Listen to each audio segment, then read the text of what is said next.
Sebelum generasi emas saat ini, Belgia pernah memiliki generasi emas pada era 1980-an.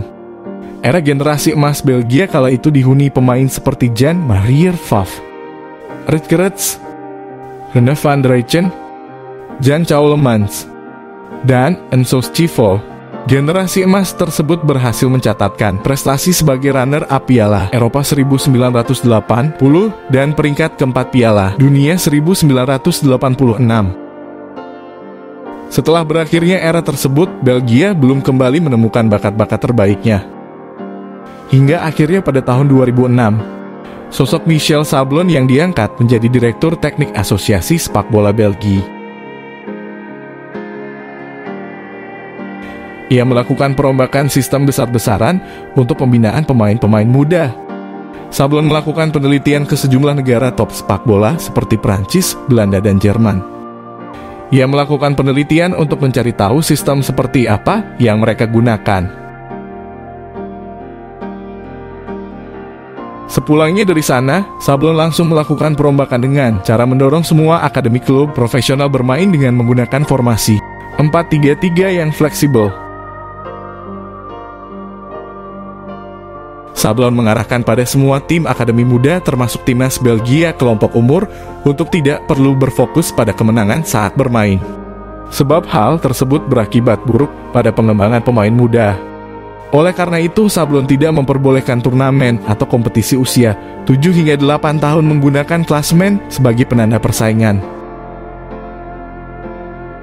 Sablon tidak memperbolehkan pemain yang naik kelas, misalnya dari U17 ke U19. Tidak boleh turun kelas lagi, bahkan jika itu untuk pertandingan penting sekalipun. Berkat 3 langkah yang dilakukan Michel Sablon, timnas Belgia sudah bisa merasakan dampaknya setelah 2 tahun, tepatnya pada 2008. Anak-anak muda berbakat pun lahir seperti Vincent Kompany, Thomas Vermaelen, Nicolas Lombards, Jan Vertonghen, Steven de Voort, Axel Witsel, Marouane Fellaini, Moussa Dembélé, hingga Kevin Mirallas. Mereka inilah yang disebut generasi emas baru Belgia berkat sentuhan tangan dingin Michel Sablon. Timnas Belgia sudah menuai hasil pada Piala Dunia 2014 setelah absen pada 2006 dan 2010. Prestasi timnas Belgia di Piala Dunia 2014 saat itu sampai di perempat final. Kala itu timnas Belgia sudah diperkuat pemain seperti Courtois, Alderweireld, Thomas Meunier, Raja Nainggolan, Kevin De Bruyne, Eden Hazard, hingga Romelu Lukaku. Kemudian di Piala Eropa 2016, Belgia akhirnya bisa tampil kembali di kompetisi sepak bola antar negara benua biru itu setelah absen pada edisi 2004, 2008, dan 2012. Prestasi Belgia di Piala Eropa 2016 kala itu sampai babak perempat final. Belgia kembali mencatatkan prestasi terbaik di Piala Dunia 2018 dengan menjadi juara ketiga setelah mengalahkan Inggris.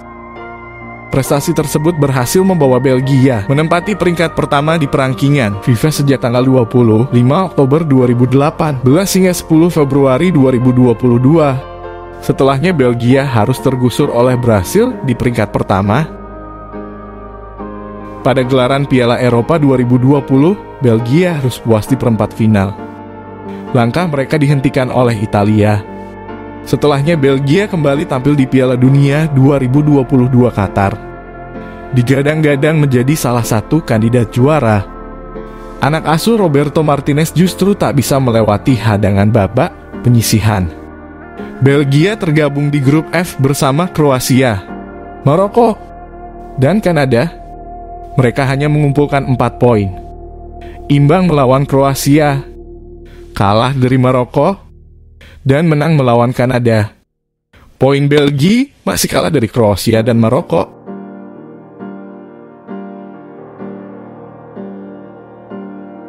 Inikah akhir dari generasi emas Belgia?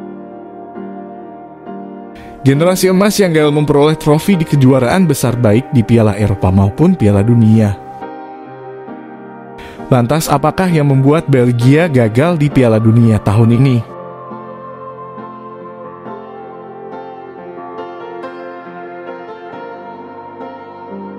Beberapa pilar Belgia memang sudah mulai menua. Skuad Belgia rata-rata sudah berada di kepala tiga. Pemain seperti Hazard dan Lukaku sebenarnya sudah tidak tampil reguler di klubnya. Hanya Courtois dan De Bruyne yang masih konsisten permainannya. Lini belakang juga menjadi masalah karena Belgia masih mengandalkan dua back guy, Alderweireld dan Jan Vertonghen.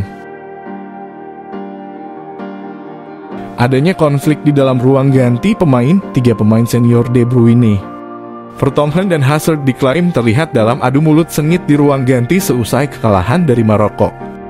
Pelatih Belgia Roberto Martinez dianggap masih belum layak menangani tim yang bertabur bintang di skuad Belgia. Selama karir kepelatihannya, ia belum sekalipun menangani tim besar.